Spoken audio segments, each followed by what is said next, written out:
नमस्कार, स्वागत है आपका सत्यहिंदी.com पर। मैं हूं नीलू व्यास और एक बार आपके साथ फिर से जुड़ रही हूं आपके पसंदीदा कार्यक्रम आज का एजेंडा को लेकर। और इसके पहले कि प्रोग्राम शुरू करूं, आपको याद दिलाना चाहती हूं कि गूगल प्ले स्टोर से अगर आपने सत्य हिंदी के ऐप को डाउनलोड नहीं किया है तो जरूर कर लीजिएगा।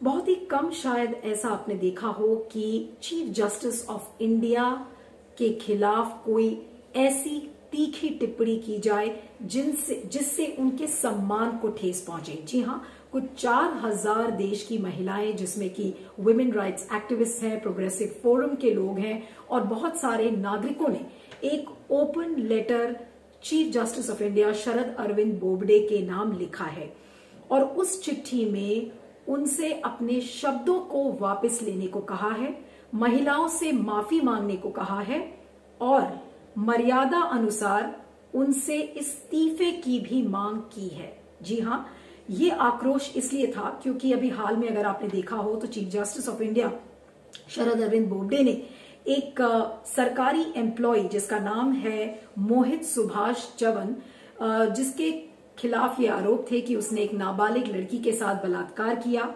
और जब उनके जमानत की सुनवाई सुप्रीम कोर्ट में पहुंची तो उस सुनवाई के दौरान, उस बेल हियरिंग के दौरान जस्टिस बोबडे ने उससे ये सवाल पूछा कि क्या आप रेप पीड़िता से शादी करेंगे, क्योंकि आपने उसको रेप किया था, उसको आपने सेड्यूस किया था, तो हम आप पर जोर नहीं लगाना चाहते, लेकिन आप क्या शादी करेंगे या नहीं करेंगे। उस टिप्पणी के बाद शरद अरविंद बोबडे की आलोचना काफी सोशल मीडिया पर हुई। बहुत सारे लोगों ने बहुत सोच समझकर और बहुत कैलिब्रेटेड शब्दों में अपनी बातें रखी, क्योंकि सबको लगा कि ये चीफ जस्टिस ऑफ इंडिया हैं, इनके पास संविधान की देखरेख, उसकी पूरी जिम्मेदारी वो निभाते हैं। लेकिन इस तरीके का कमेंट उन्होंने क्यों किया? क्योंकि एक बहुत ही असंवेदनशील रिमार्क उन्होंने किया।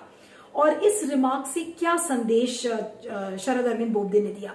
उन्होंने ये कहा कि जो बलात्कार की पीड़ित लड़की होती है, अगर उसके साथ शादी हो जाए तो फिर वो बलात्कारी अपराधी नहीं कहलाएगा। कम से कम ऐसा संदेश जस्टिस बोबडे के उस बेल हियरिंग के दौरान जो उन्होंने वो सवाल पूछा, उससे ये संदेश गया, और जिसकी वजह से इतना लोगों में गुस्सा हुआ, इतना आक्रोश हुआ। और जैसा मैंने आपको बताया कि जितने भी वुमेन राइट्स एक्टिविस्ट हैं, उन्होंने ये ओपन लेटर लिखा है।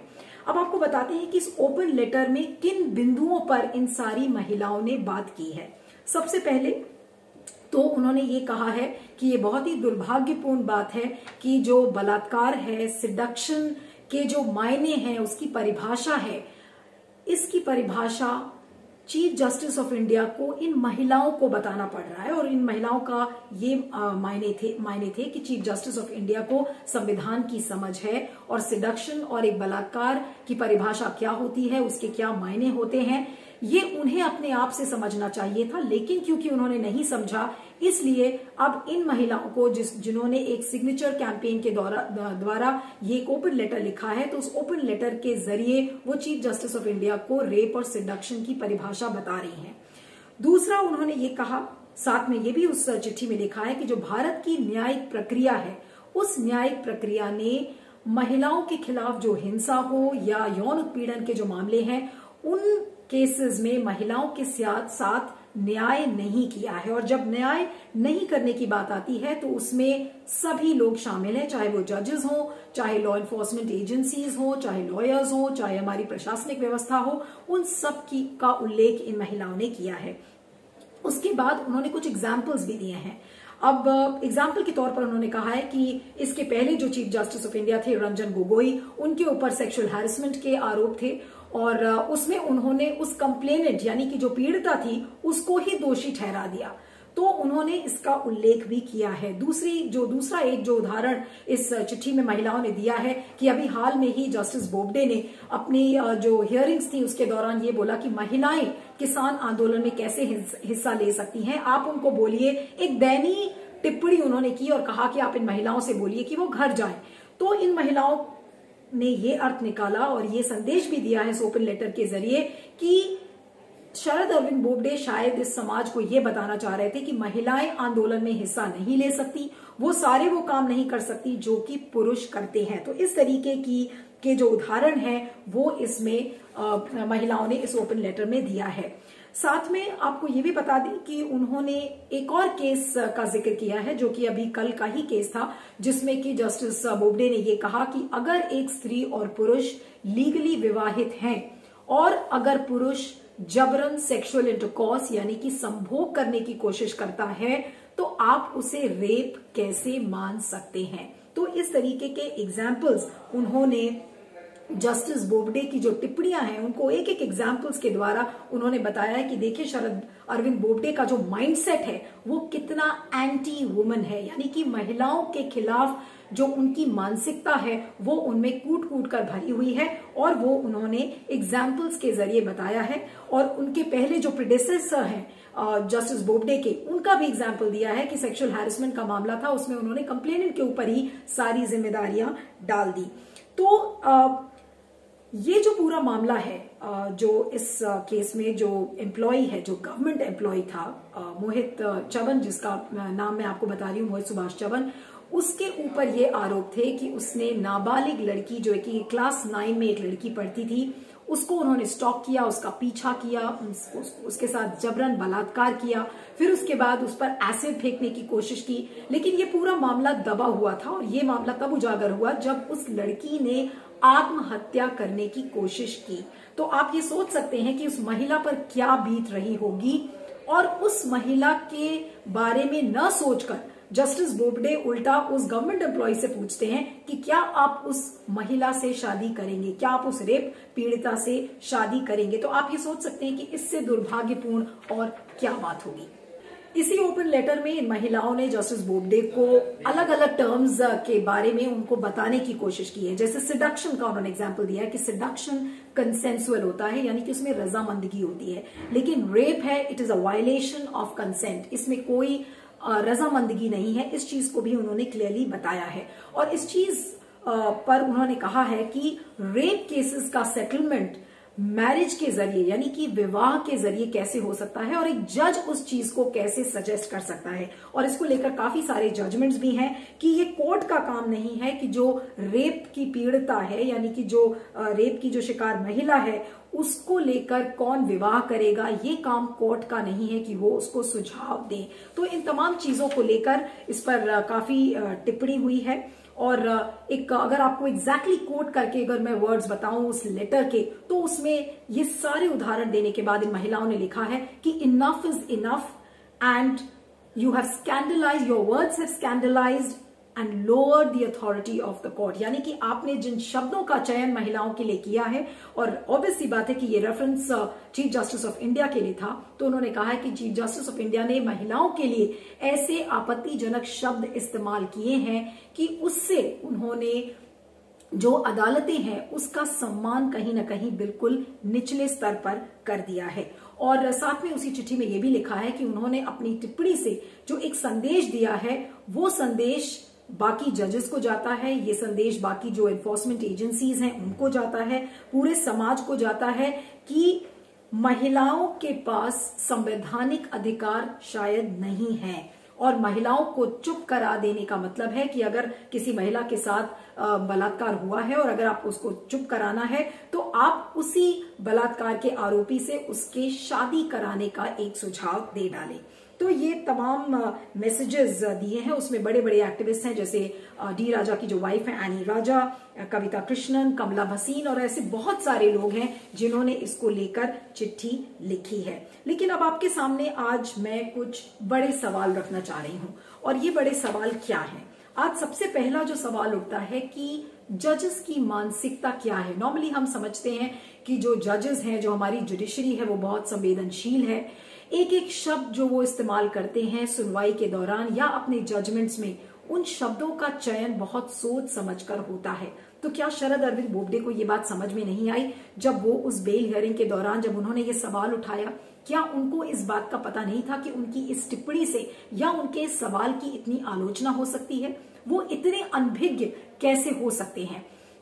एक अंग्रेजी में एक टर्म है that how could justice Bobde could be so naive and he could be so ignorant. आज सबसे बड़ा सवाल इस बात को लेकर है कि वो इतने इग्नोरेंट कैसे हो सकते थे।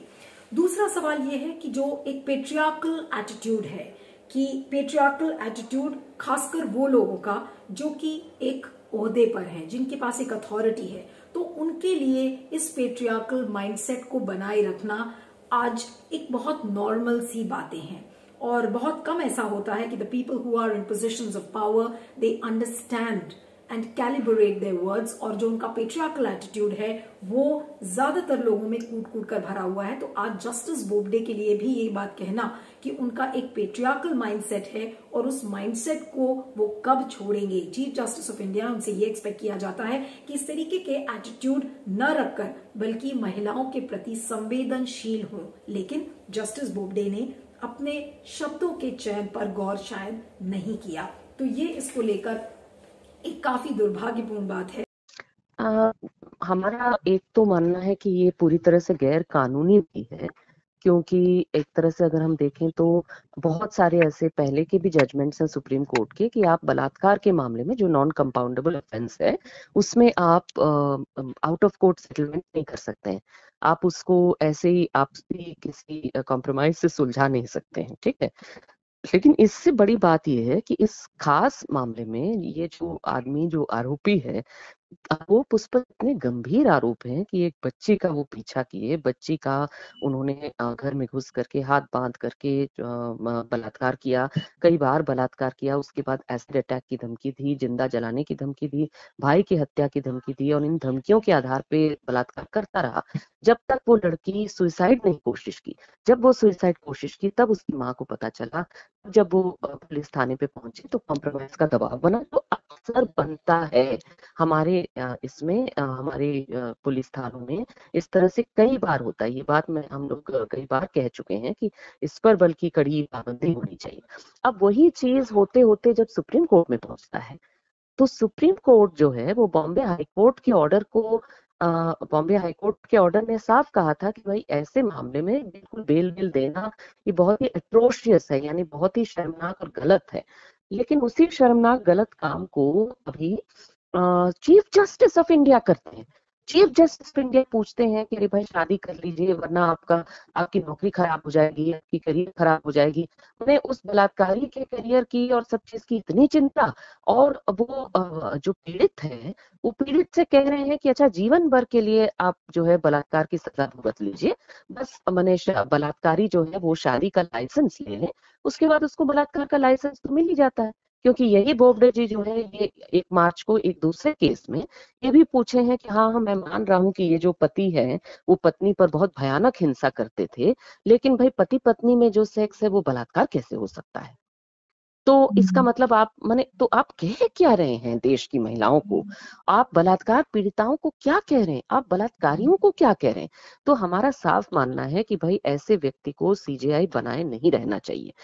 देखो, हाल ही में हम देख रहे हैं भारत की महिलाओं के खिलाफ जो कोई भी उम्र का हो, चाहे 6 महीने का लड़की हो या 90 साल की महिला हो, उनके साथ जिस प्रकार का जो सेक्सुअल वायलेंस हो रही है ये, और इसमें जितना भी कानून होने के बावजूद भी वो उस कानून को यूज नहीं कर रही है, मगर ये क्राइम बढ़ती जा रही है, महिला के खिलाफ ये क्राइम्स बढ़ती जा रही है। तो ऐसा एक परिस्थिति में हम बार बार ये बोल रहे कि सरकार को आपको जो बजटरी एलोकेशन ज्यादा होना चाहिए, सब बोल रही है, मगर ये कोई चीज नहीं हो रही। मगर हाल ही में हम देख रहे हैं जो पिछली चीफ जस्टिस के वक्त भी हम पूरी देश ने दुनिया ने देखा है, चीफ जस्टिस के खिलाफ एक सेक्सुअल हरासमेंट का केस आए थे और चीफ जस्टिस खुद वो जो कमेटी गठन किया था उसका अध्यक्षता भी कर रही है उस केस को चर्चा करने के लिए।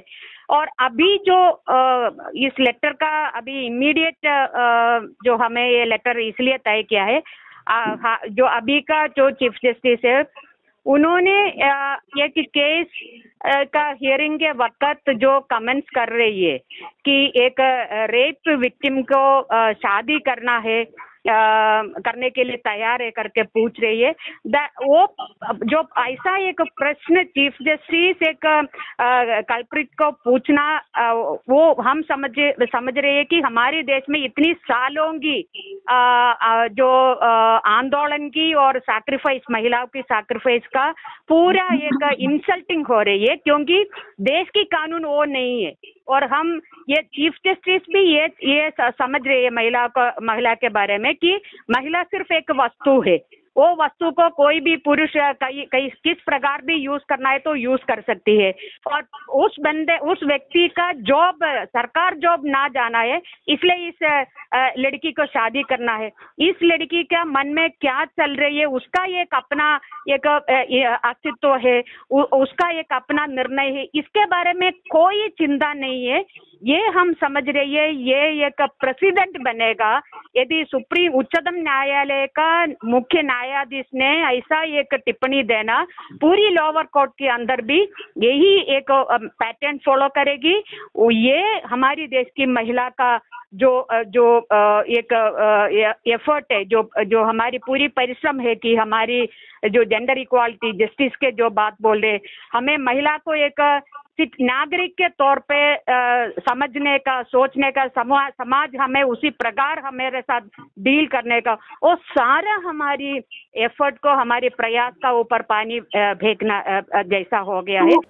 महिलाओं के हम अधिकारों की बात करते हैं कि दशकों से महिलाएं अपने अधिकारों के लिए लड़ती आ रही हैं, अपने सशक्तिकरण की लड़ाई लड़ रही हैं। और यहाँ पर जो ओहदे पर बैठे हुए लोग हैं, शरद अरविंद बोबडे जैसे मुख्य न्यायाधीश देश के, वो इस तरीके की टिप्पणी करते हैं तो महिलाओं में किस तरीके का संदेश जाता है? आप महिलाओं के सशक्तिकरण को कमजोर कर रहे हैं एक पोजीशन ऑफ पावर में। और सबसे दुख की बात यह है कि आप देख लीजिए कि जितने भी नेता हैं उनमें से ज्यादातर की किसी की टिप्पणी नहीं आई है। बहुत सारे लोग ये सोच रहे होंगे कि ये चीफ जस्टिस ऑफ इंडिया हैं, अगर आप इनके खिलाफ कमेंट्स करोगे तो आपके खिलाफ ही एक्शन हो सकता है। लेकिन आज जुडिशरी क्या अपने अंदर झांक कर देख रही है कि महिलाओं के प्रति उसका एटीट्यूड क्या है? कितने सारे ऐसे जजमेंट्स हैं जिसमें कि महिलाओं के खिलाफ हिंसा, महिलाओं के खिलाफ बलात्कार, महिलाओं के खिलाफ यौन उत्पीड़न के मामले आए हैं और जजेस ने वो संवेदनशीलता नहीं दिखाई है। आज जस्टिस अरविंद बोबडे से शायद ये लोग नहीं एक्सपेक्ट करते थे, लेकिन आज वो उसी लाइन ऑफ जजेस में आ गए हैं जो कि दिखता है कि वो कितने असंवेदनशील हैं महिलाओं के प्रति। और जो पूरी एक लड़ाई की मैं बात कर रही थी कि जो महिला सशक्तिकरण की लड़ाई है, आज जस्टिस बोबडे ने उसको कमजोर किया है। अब इन महिलाओं की क्या मांगे हैं? इनकी 3 मांगे हैं। इस ओपन लेटर में उन्होंने लिखा है कि जस्टिस बोबडे अपने शब्दों को वापस लें, महिलाओं से माफी मांगे और प्रोप्राइटी ये कहती है कि उनको अपने पद से इस्तीफा दे देना चाहिए। ये तीनों एक ऐसे ऑप्शंस हैं जिसको हमें लगता है कि शायद ये चीजें पॉसिबल नहीं है, लेकिन जितने भी वुमेन एक्टिविस्ट से मेरी बात हो रही थी तो उन्होंने कहा है कि ये एक कैंपेन चलाएंगी ये सारी महिलाएं, और 8 मार्च को जब इंटरनेशनल वुमेन्स डे पूरा विश्व मनाता है तो वो ये एक्सपेक्ट करती हैं कि शायद if good sense prevails, chief justice of India apologises to the women of the country, वो अपने शब्दों को वापस लेंगे और पद छोड़ेंगे या नहीं छोड़ेंगे, लेकिन कम से कम जो बाकी दोनों ऑप्शंस हैं उनको भी कर देंगे। तो कम से कम जो महिलाओं के खिलाफ जो न्यायिक प्रक्रिया जो जिस तरीके से न्याय नहीं करती है, तो शायद उसको थोड़ा ढाढ़स बन जाएगा। लेकिन एक ओपन लेटर सारी महिलाओं का इस तरीके से लिखना है कि बहुत ही रेयर अकरेंस है और बहुत ही शायद ही कभी इतिहास में ऐसा देखा गया हो कि इतनी तीखी टिप्पणी महिलाओं ने चीफ जस्टिस ऑफ इंडिया के लिए की है। लेकिन अब सबसे बड़ा सवाल यह है कि क्या जस्टिस बोबडे की आत्मा आज उनको इस बात के लिए कचोटेगी? क्या उनमें ये रियलाइजेशन है कि उन्होंने जिन शब्दों का चयन किया उन शब्दों का चयन उन्हें नहीं करना चाहिए था? ये सारे बड़े सवाल हैं। लेकिन जब तक इस पर जस्टिस बोबडे का अपॉलॉजी नहीं आती है या कुछ वो ट्वीट नहीं करते हैं, आपने देखा था कि उन्होंने तुरंत अपनी पिक्चर्स पोस्ट की थी जब वो हार्ली डेविडसन की बाइक जब चला रहे थे। तो आज इस तरीके की टिप्पणी करने के बाद क्या वो कुछ अपने सोशल मीडिया पर लिखेंगे या नहीं लिखेंगे? सभी लोग इस बात का आज इंतजार कर रहे हैं। लेकिन ये बात कहना गलत नहीं होगा कि जुडिशरी महिलाओं के अधिकार, खासकर हम संवैधानिक अधिकारों की जब हम बात करते हैं तो जुडिशरी बहुत ही असंवेदनशील है और सिर्फ जुडिशरी नहीं, अगर पूरे आप महकमे की बात करें तो चाहे वो लॉ एनफोर्समेंट एजेंसीज हों, चाहे वो पुलिस की एजेंसीज हों, जजेस हों, इन सबको अपने माइंडसेट को बदलने की जरूरत है। पोजीशंस ऑफ पावर में जो लोग बैठते हैं उनका माइंडसेट कौन बदलेगा? पूरे देश को जो न्याय सुनाते हैं, जो न्याय देते हैं, आज वो महिलाओं के साथ कैसे अन्याय कर सकते हैं? यही एक सबसे बड़ा सवाल है। और चलते चलते एक बार फिर से पूछूंगी कि क्या जस्टिस शरद अरविंद बोबडे की आत्मा उनको कचोटेगी? क्या वो माफी मांगेंगे? इस पर आपके फीडबैक का मुझे इंतजार रहेगा। चलते चलते आपको बताना चाहती हूं कि मेरा ट्विटर हैंडल है @neelu317। आप उस पर मुझे लिख सकते हैं और सत्य हिंदी के ऐप को डाउनलोड करना मत भूलिएगा। Thank you so much. बने रहिएगा सत्य हिंदी पर। सत्य हिंदी का ऐप डाउनलोड करें गूगल प्ले स्टोर पर।